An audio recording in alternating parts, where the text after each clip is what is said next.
Good afternoon. We're at the Lynn property. We're going to be completing a repairability test. We'll be on the back slope, which is southwest. We have this damaged shingle we'll do the repair test on. We'll see how it affects all of those surrounding shingles. You can see all of these are all still sealed down.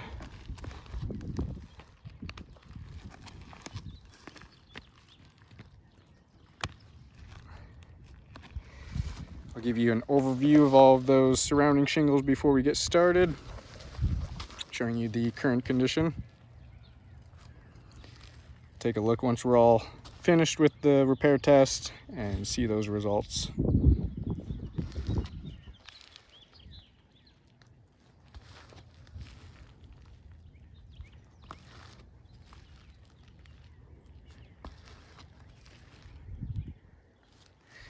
For my tools, I'll be using a flat bar, roof snake, putty knife, and hammer. And we have this 45-degree angle tool that we'll use to give us a reference point for what 45 degrees looks like. Slide it underneath the damaged shingle. And I'll give you some views of that.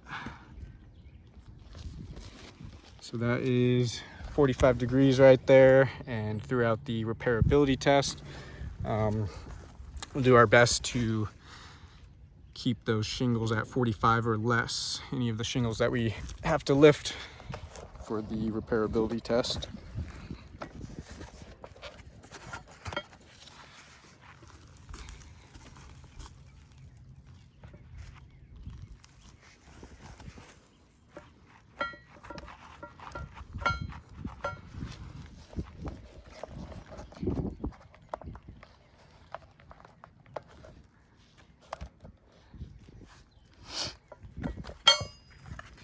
All right, we'll go ahead and get started. Start with unsealing all of those surrounding shingles. Use the putty knife to unseal the top shingle.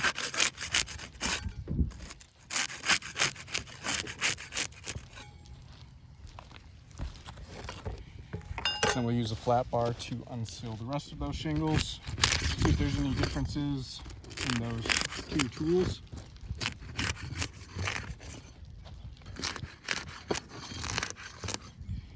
Now we'll start removing these nails.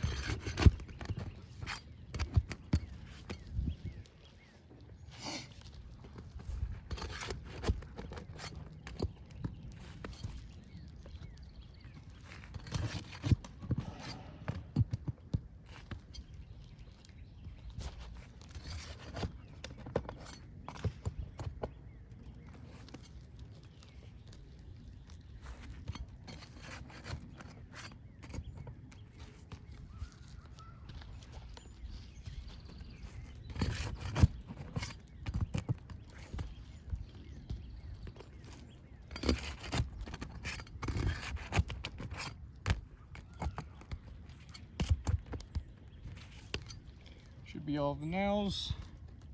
Get that damaged shingle out.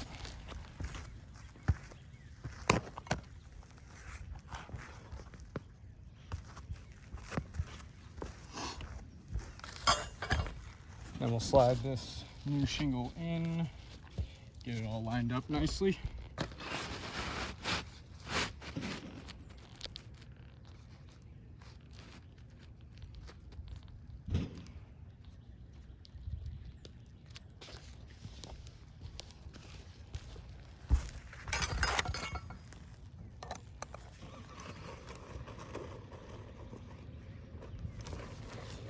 Now we'll start getting some nails back in there. We'll be using the roof snake for that.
repairability test.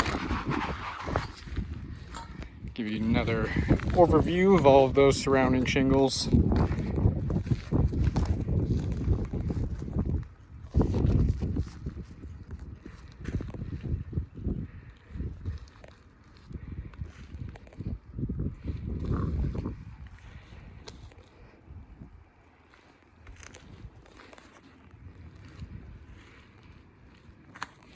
Take a closer look at these tabs right above that new shingle. You can see some stress fractures that were caused to these tabs.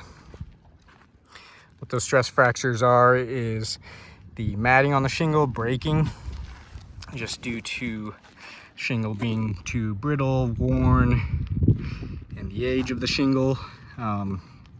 Whenever you lift those tabs up, that matting on the shingle is just breaking in that area or tearing. And so that will be damaging the integrity of those shingles. You can feel where they're much weaker in those areas with the stress fractures.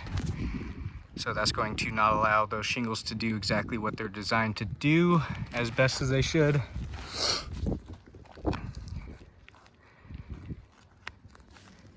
See that right there. With those stress fractures, they'll also be damaged or affecting the shingles' water shedding capabilities, as well as the matting is the main component for that. You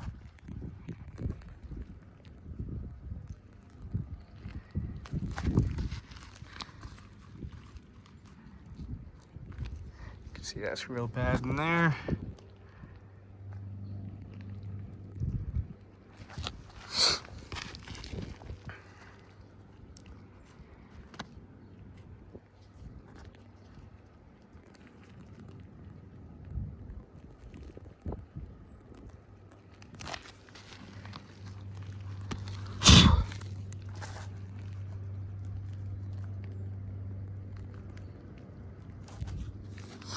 Then we'll take a look at any mat transfer that was caused from the repairability test.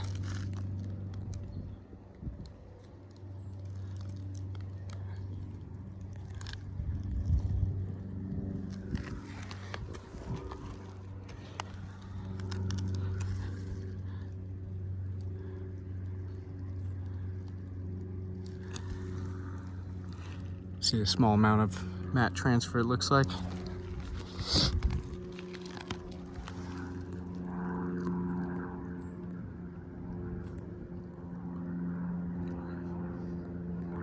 You can see that right there. Some exposed fiberglass showing now from that mat transfer.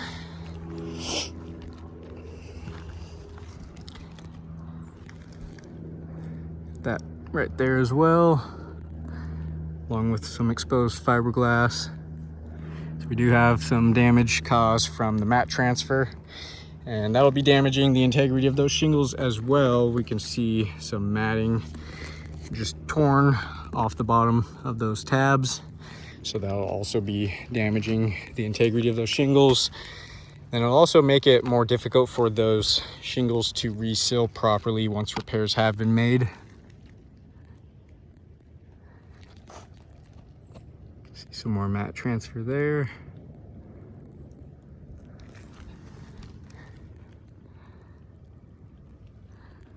Along this one.